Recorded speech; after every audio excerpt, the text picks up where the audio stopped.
গতকাল রাতে তুমুল বৃষ্টিপাত হয়েছে। কলকাতায় একাধিক জায়গা জলমগ্ন, জল জমে রয়েছে। যে ছবি দেখাবো ঠনঠনিয়া, শ্যামবাজার, আরজিকরে। দক্ষিণের একাধিক জেলায় আজও ভারী বৃষ্টির পূর্বাভাস এবং কলকাতা সহ একাধিক জেলায় বজ্রবিদ্যুৎ সহ বৃষ্টির পূর্বাভাস থাকছে, এমনটাই খবর পাওয়া যাচ্ছে আবহাওয়া দপ্তরের তরফে। মালদা এবং দিনাজপুরে বিক্ষিপ্তভাবে ঝড় বৃষ্টির সম্ভাবনা থাকছে। ভারী বৃষ্টির সম্ভাবনা জলপাইগুড়ি এবং আলিপুরদুয়ারে। পশ্চিম বঙ্গোপসাগরে তৈরি হচ্ছে ঘূর্ণাবর্ত। বুধবার এই ঘূর্ণাবর্ত পরিণত হবে নিম্নচাপে। দুটি ছবি তুলে ধরছে আমাদের সামনে। এই মুহূর্তে জি24 ঘন্টার পর্দায় যে ছবি দেখছেন, গতকাল যে ছবি, জলমগ্ন চারদিক এবং প্রশাসনের উদ্যোগে কিন্তু ইতিমধ্যে বেশ কিছু জায়গার জল নেমেছে। আজও বেশ কিছু জায়গায় কিন্তু ভারী বৃষ্টির সতর্কতাও রয়েছে। এই মুহূর্তে যে পাতিপুকুরের ছবিটা আপনাদের সামনে তুলে ধরছিলাম, যেখানে আন্ডারপাস জলের তলায় এবং সেখানে একটি গাড়িও গতকাল রাতেই আটকে পড়ে এবং সেই যে যাত্রীরা ছিলেন সেখানে, তারা সেখান থেকে কোনো রকমে বেরিয়ে যান। এখনো পর্যন্ত জল অনেকটাই রয়েছে, তবে প্রশাসন তার হাতে কাজ শুরু করে দিয়েছে এবং জল নেমেও গিয়েছে বেশ কিছু জায়গায়। আরও বিস্তারিত জানি, সরাসরি আমার সঙ্গে রয়েছেন আমাদের প্রতিনিধি অয়ন ঘোষাল। অয়ন, গতকালের যে ছবিটা, প্রশাসনের উদ্যোগে বেশ কিছু জায়গার জল খানিকটা নেমেছে, এই মুহূর্তে সব মিলিয়ে কি আপডেট?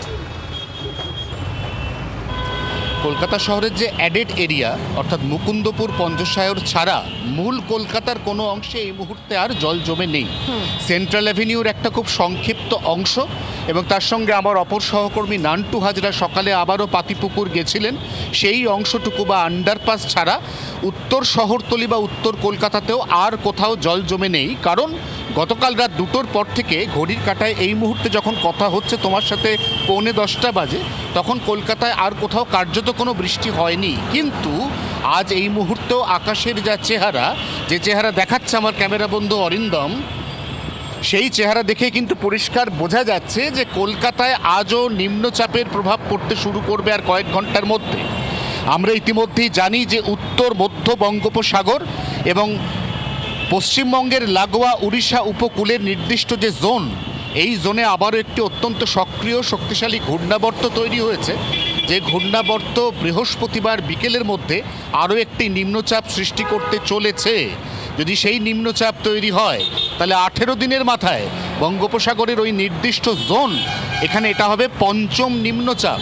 নিঃসন্দেহে গোটা বছরটা এল নিনিও বছর, অর্থাৎ উষ্ণ বছর। কিন্তু সৌভাগ্যক্রমে আমরা যারা পূর্ব ভারতের বাসিন্দা, তারা বিভিন্ন সিস্টেম একের পর এক বঙ্গোপসাগরে তৈরি হওয়ার সুবাদে পর্যাপ্ত বৃষ্টি এখনও পর্যন্ত পাচ্ছি। তারই মধ্যে কলকাতার উত্তর অংশে গতকাল বিকেল থেকে রাত 8:30 পর্যন্ত একের পর এক শক্তিশালী মেঘ এসে জমা হয়, একটি মেঘপুঞ্জ তৈরি করে। পর্যাপ্ত হাওয়ার গতি না থাকায় ওই মেঘপুঞ্জটি ওই জায়গায় অন্তত 4.5 ঘন্টা দাঁড়িয়েছিল, ফলে একটি শক্তিশালী বৃষ্টি বলয় তৈরি হয়। সেই বৃষ্টি বলয়ের হাত ধরে সেখানে কোনো অংশে 121 মিলিমিটার থেকে শুরু করে কোনো কোনো অংশে 80, 90, 94 মিলিমিটার পর্যন্ত বৃষ্টি হওয়ার ফলে গতকাল কলকাতার ওই জল ছবি এবং কলকাতা শহরে যারা কাল রাতে বা সন্ধ্যের পর বাড়ি ফেরার চেষ্টা করেছেন, ওই অংশ দিয়ে তাদেরকে বিস্তর কাঠখড় পোড়াতে হয়েছে। নিঃসন্দেহে কলকাতা শহরের এই জল জমা যদি 1 ঘন্টায় 80 বা তার বেশি মিলিমিটার বৃষ্টিপাত হয়, তাহলে অবশ্যম্ভাবী। কারণ গোটা ড্রেনেজ সিস্টেম যদি আমূল খোলনলচে পাল্টে ঢেলে না সাজানো হয়, তাহলে কলকাতায় কিন্তু 80 মিলিমিটারের বেশি বৃষ্টি হলে আবার জল জমতে পারে, যে আশঙ্কা অন্তত আগামী বৃহস্পতি শুক্রবার উড়িয়ে দেওয়া যাচ্ছে না, এমনটাই পূর্বাভাস আলিপুর আবহাওয়া দফতরে। একেবারে ধন্যবাদ তোমাকে। আমরা শুনবো আবহাওয়া দপ্তর কি বলছে। এখন আজকে আমাদের উত্তর পশ্চিম বঙ্গোপসাগরে একটা ঘূর্ণাবর্ত রয়েছে, আর এর প্রভাবে 12 তারিখের আশেপাশে একটা নিম্নচাপ তৈরি হতে পারে। আর তার প্রভাবে আমাদের দক্ষিণবঙ্গের উপকূল অঞ্চলের জেলাগুলোতে 11 থেকে 14 তারিখের মধ্যে 1-2 জায়গা করে ভারী বৃষ্টিপাত হতে পারে। আর আগামী 24 ঘন্টায় আমাদের দক্ষিণবঙ্গে ভারী বৃষ্টিপাত কোনো সতর্কতা নেই, তবে হালকা থেকে মাঝারি বৃষ্টিপাত, বজ্রবিদ্যুৎ সহ বজ্রগর্ভ মেঘ সঞ্চার হয়ে বিক্ষিপ্তভাবে অনেক জায়গাতেই হওয়ার সম্ভাবনা থাকছে। আর উত্তরবঙ্গে ভারী বৃষ্টির সতর্কতা উত্তরবঙ্গের জন্য আগামী দুদিনে নেই।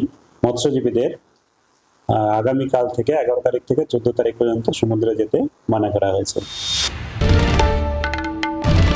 বাংলার আওয়াজ, বাঙালির আবেগ, জি 24 ঘন্টা।